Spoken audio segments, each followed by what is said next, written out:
はい、哲也です。今日はね、台湾有事は日本有事だというテーマでお話してみたいと思います。昨日上げた動画はつまりね、米国政府が台湾に自走榴弾砲システム、これ820億円規模のね、兵器なんですけども、それを販売することを決めたということに関するね、動画だったんですけれども、それをね、視聴してくれた方々、そして友人知人等からね、いろんなご意見とか、疑問の声をいただいたんですよね。大変ありがたいと思います。そうしたご意見や疑問の声はいろいろあったんですけれども、基本的にはですね、3つに集約できるのではないかと思うんですね。一つはですね、国際社会の監視が強まっている中で、中国は本当に台湾に侵攻できるのかと、もっと言えばね、そんなのありえないんじゃないかってことなんですよね。から2つ目は、台湾の近くに沖縄があってね、そこに米軍基地があるので、実際問題としてですね、台湾に手を出すことはできないんじゃないかと。中国人民解放軍はね、直ちに米軍に制圧されるんじゃねというご意見ですよね。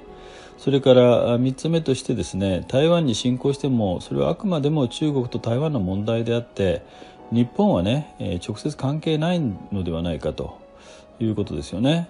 下手に関わったら戦争に巻き込まれるからやめた方がいいんじゃないかというような意見です。そこでね、今回はそうしたご意見や疑問の声に僕なりに答えてみたいと思います。まず一つ目のですね、国際社会の監視が強まっている中で、中国は本当に台湾に侵攻できるのかと、実際問題としてできないんじゃないかというご意見なんですね。これに関してはまさにおっしゃる通りで、中国が国際社会監視の下でね、そう簡単に台湾に侵攻できるとは僕も思いません。しかしね、これは絶対にやらないという保証がないのも事実なんですね。チベット、内モンゴル、新疆ウイグル等でね、何が起こってきたんでしょうか、これまでね。そして香港だって1997年の英中共同声明に盛り込まれた返還後50年間はね、一国二制度を維持するという固い約束はですね、返還後25年もしないうちに保護にされて、香港は今や完全にですね、共産主義中国の一部として包摂されていますよね。それに南シナ海はどうでしょうか。国際的な監視の下であっても、気がついたら事実上中国の要塞というか軍事拠点と化していませんか。中国という国は時間をかけていわゆるサラミ戦略で少しずつね、思いを遂げようとする国ではあるんですけれども、時にはね、国際社会が他のことに気を取られているうちに、隙をついてね、一気に国際社会が驚くようなね、行動に出ることはないとは言えないんですよね。最近香港などで起こったことはいい事例になるんじゃないでしょうかね。では次にですね、皆さんから寄せられた疑問の2つ目としてですね、台湾の近くには沖縄の米軍がいるので、実際問題として台湾に手を出すことはできないのではないかというものがあるんですね。これも基本的にはね、おっしゃる通りだと思いますけれどもね、ただしね、台湾を取るときにはね、まずは沖縄などの近隣地域の米軍を叩く、つまり攻撃すると思いますよ。もちろんここでいう攻撃とはね、ミサイルのような火器を伴うものというより、サイバー攻撃とか電磁波攻撃といったね、目に見えない兵器を駆使して米軍を撹乱し、機能不全に陥らせるというものになるのではないかと思うんですね。考えておくべきは、沖縄の米軍は先に攻撃される可能性があるということです。沖縄の米軍といってもですね、総勢5万人程度ですよね。人民解放軍は、陸軍が多いんですけども、それでも総勢200数十万人という規模ですよね。極東に限定すれば戦闘機や空母ミサイルなど兵力では中国軍が圧倒していることも知っておくべきだと思います。もちろん米国全体の軍事力はね、まだまだダントツの世界一で、中国軍より米軍の方がはるかに上でしょうけどね、台湾周辺地域に限定すると話はちょっと違ってきて、中国軍の方が上回っているということなんですね。もちろん本当の戦闘能力は大したことがないんじゃないかっていう見方もありますしね、ある意味そうなのかもしれませんけれども、侮ってもいいよというレベルとは考えない方がいいでしょうね。一般に台湾侵攻が始まり、近隣米軍が機能不全に陥った後、体制を立て直して本格的な米軍による反撃が開始されるまで48時間が必要と言われています。丸2日必要なわけですよね。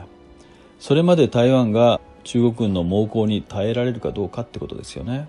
先日米国政府が台湾に自走榴弾システムの売却を決定し、おそらく近々米連邦議会もそれを承認することになると思いますけれども、これもねやはり48時間という時間稼ぎにね一役買うことが期待されているのではないかと思うんですね。はい、それでは、疑問の3つ目ですね。台湾に侵攻してもそれはあくまでも中国と台湾の問題であって日本は直接関係ないのではないかと。むしろね逆に下手に関わったらね戦争に巻き込まれるかもしれないからやめた方がいいのではないかということなんですね。これもある意味ね正しいと思うんですよ。しかしね日米には安全保障条約がありますしね、実際問題として日本各地には多くの米軍基地が存在しています。中国が台湾に侵攻すれば米中が戦闘状態に陥ることはほぼ必至なのでね、中国の人民解放軍は当然日本各地にある米軍基地、場合によっては米国の同盟軍である自衛隊の基地も含めてですね攻撃対象にしてくる可能性があるわけですよ。したがってね台湾有事は事実上即日本有事となる可能性が極めて高いわけですね。先日麻生副総理がどっかの講演会か何かでこういった発言をしましたね。中国が台湾に侵攻してきた場合には日本は安全保障関連法でいう存立危機事態に当たる可能性があるってねこの発言を受けて台湾は非常に喜びましたけれども、中国は大反発し、みんな大好き趙立堅報道官が強烈な不満と断固たる反対の意を表明しましたね。安全保障関連法では重要影響事態、存立危機事態、そして武力行使事態というのが規定されていて、このうち存立危機事態では集団的自衛権に基づいて自衛隊による武力行使も想定されています。もちろん日本がね直接攻撃された場合には存立危機事態を超えて武力行使事態ということになり、自衛のための武力行使が想定されているんですね。したがって中国による台湾侵攻が現実のものとなれば、少なくとも麻生さんが言うようなね存立危機事態に陥る可能性が高いと考えるべきでしょうね。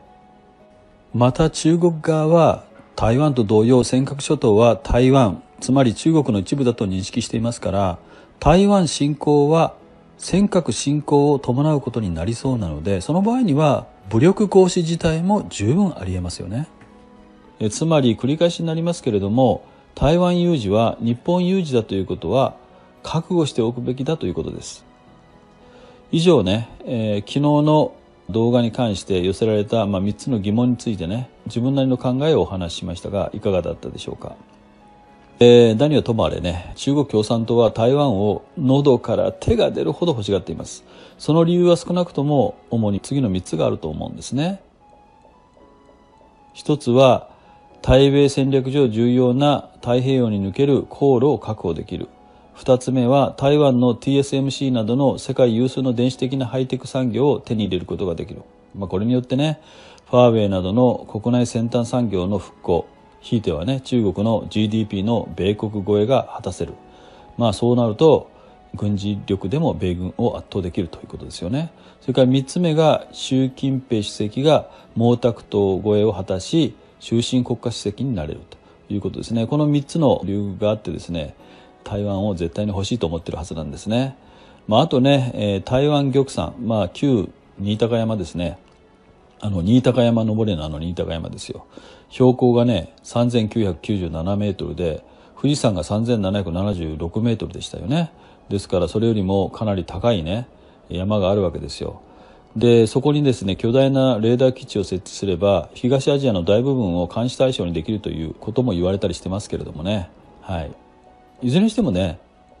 台湾は中国にとって、どうしてもできるだけ早く手中に収めなければならない革新的利益であることは間違いないわけです。もちろん僕自身も台湾侵攻などない方がいいと思ってますしね、そう簡単にはできないとも考えているんですけども、絶対に大丈夫とまでは言えないのも残念ながら事実でしょ